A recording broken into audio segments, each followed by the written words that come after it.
दूसर, पपीता के दूसर, पताल के दूसर, ओ करेला के दूसर, आम के मंजा दूसर, पपीता के दूसर, पताल के दूसर, ओ करेला के दूसर, तोरे आगू में सबो फोकट है।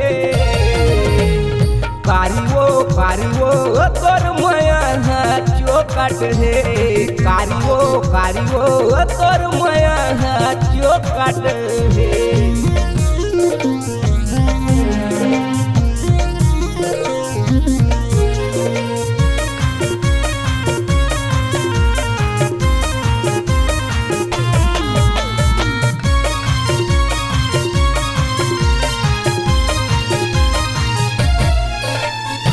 मोर कसरानी तोर जवानी खोपी आए हे, हम बताऊ न खाए हस मतंगी तोला जाए हे।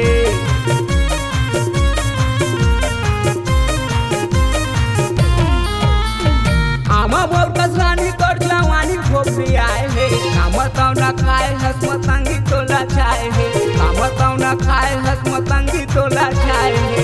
तोर आगू में सबो फोकट है, कारी वो तोर मया चौकट है, कारी वो तोर मया चौकट है।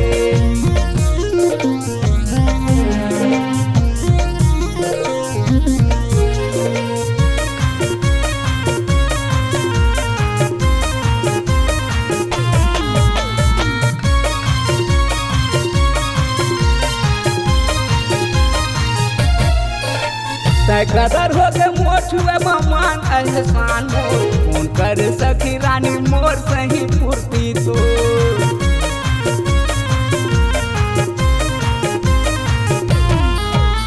कयामत हो के मोर छुए मान एहसान मोर, कौन कर सखी रानी मोर सही पूर्ति तो, कौन कर सखी रानी मोर सही पूर्ति तो।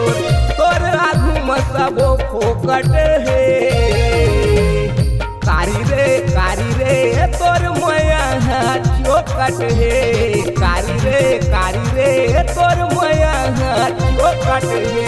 देसी के मजा दूसर, अंग्रेजी के दूसर, एतियोसी कहूँ पर पे आ जाही रे दूसर, तोरे आगू में सबो फोकट है।